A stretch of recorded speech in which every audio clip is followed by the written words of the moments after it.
नवी मुंबई में 14 गांव को समावेश करने के लिए विभिन्न पक्षों के लोग आपस में भिड़ते दिख रहे हैं।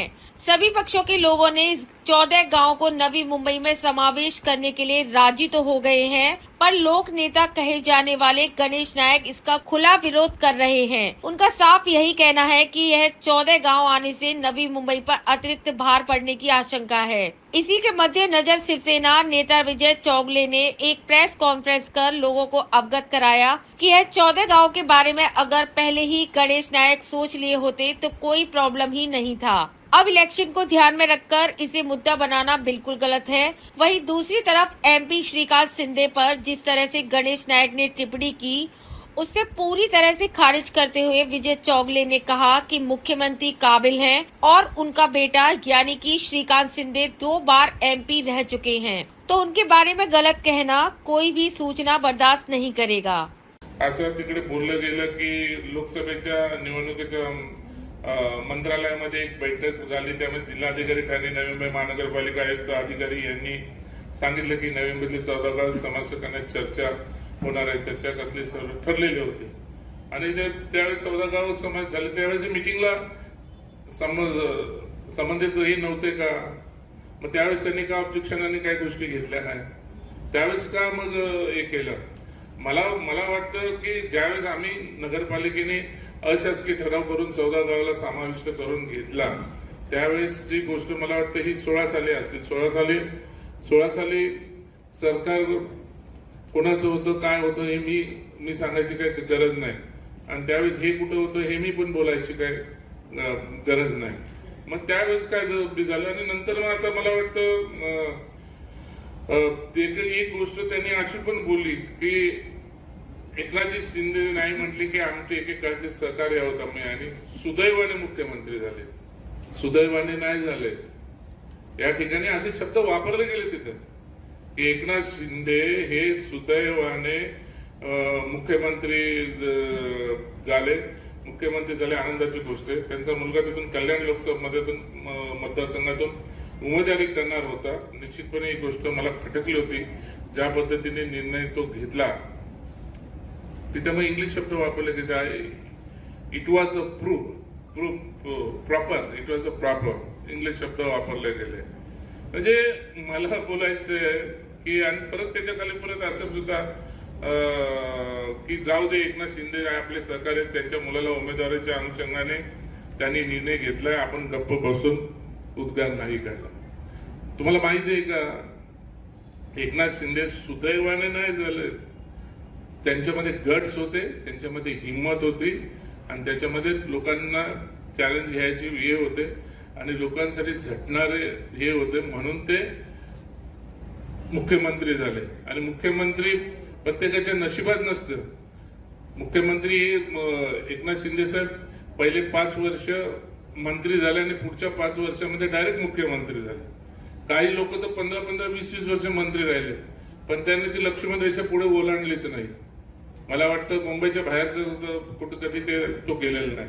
आणि या ठिकाणी त्यांनी दुसरं सुद्धा म्हटलं गेलं की त्यांच्या मुलाच्या उमेदवाराच्या अनुषंगाने हा निर्णय घेतला आणि गप्प बसू आणि आम्ही उद्गार नाही काढला. मला एकच सांगायचंय, 2014 साली डॉक्टर श्रीकांत शिंदे हे खासदार झाले. 14-19 म्हणजे 14-19 म्हणजे 2 टर्म त्यांनी काढल्या. त्यांची तिसरी टर्म त्यांची चालू आहे. मला सांगा, ही गावं 29 गावामध्ये समाविष्ट कधी झाली? 14 गाव 2000 माझ्या माहितीप्रमाणे 2007 साली झाले असतील. 2007 साली झाले असतील. आणि या 2007 साली आमदार कोण होता त्या 14 गावचा? ही माझी माहिती चुकीची पण असू शकेल. आता माझ्या माहितीप्रमाणे मला वाटतं 2007 साली हेच आमदार होते, कारण 14 गावं ही बेलापूर मतदारसंघ होता तेव्हा. 9 नंतर बायफिकेशन झाले. 9 नंतर याचे मला वाटतं बेलापूर मतदारसंघात 4 मतदारसंघ, 4 का 5 मतदारसंघ झाले, 4.5 का मतदारसंघ झाले. म्हणजे 2004 ते 2009 ह्या काळामध्ये सुद्धा हेच त्या ठिकाणी आमदार होते. माझ्या माहितीप्रमाणे, माझी माहिती खरी असेल तर खोटी असेल, मंत्री सुद्धा हेच होते. आणि त्याच वेळेस मंत्री कोण काय होते हे सर्व गोष्टीचा आपण तपास त्यावेळेस व्हायला पाहिजे असं मला वाटतंय. या दोन झाला, हा दुसरा विषय झाला. तिसरा विषय झाला की काल परवा 2-3 दिवसापूर्वी एक पत्रकार परिषद झाली. सागर यांना ते कॉपी दिल्या का रे? सर्व जो प्रस्तावाची कॉपी मला वाटतं तुमच्याकडे सर्वांकडे आलेली असेल. म्हणजे 14 गावाचं नवी मुंबई महानगरपालिकेमध्ये परत त्यांना घेतल्याबद्दल काही बोललं गेलं तिथं. मला माहित नाही की त्या दिवशी मी थोडी पत्रकार परिषद आम्ही त्यावेळेस ऐकली. त्यावेळेस मी स्वतः हा प्रस्ताव मला वाटतं 15-16 साली झाला. तर 16 साली ज्यावेळेस हा 14 गावाचा प्रस्ताव झाला, ज्यावेळेस महासभेपुढे हा आला, महासभेपुढे आल्यानंतर, आणि तुम्हाला माहिती असेल की हा शासकीय ठराव आहे का अशासकीय ठराव आहे? अशासकीय ठराव आहे. आणि हा अशासकीय ठराव आणला गेला. त्यावेळेस विजय चौगुले विरोधी पक्षनेता म्हणून मी त्यांना बोललो होतो की हा शासकीय ठराव का नाही आणला. हम लोग नवी मुंबई महानगर पालिका का ठराव था, बाकी के सब बातें थी, इसलिए उन्होंने किया. पहले सरकार ने तो नहीं किया था. पहले नवी मुंबई महानगर पालिका ने ठराव करके भेजा सरकार के पास, इसलिए सरकार ने आगे लिया, आगे आने का कोशिश किया. एक आम्हाला बोलते हैं मराठी में एक पाऊल पुढे, त्याचा एक पाऊल पुढे आगे. अब ऐसा जो कहा जा रहा है गणेश साई की तरफ से कि इस शहर पे बहुत बड़ा तान पड़े, भूमिका लेने से पहले भी 2016 में क्यों नहीं सोचा है? मेरा कहना वही है. प्रस्ताव किसने लाया? इन्होंने लाया, महानगर पालिका ने. तब क्यों नहीं सोचा इन्होंने ये? और तब ये सोचना चाहिए था. और ऑप्शन भी है ना अपने पास. जगह बोलो ना तुम सिडको का एक्वायर करने के लिए, वो अम्यूजमेंट पार्क की जगह आप रेसिडेंशियल कर रहे हैं, तो दे दो ना सिडको को. क्यों उसके लिए आप लोग को बोलते नहीं, क्यों नहीं चिल्लाते?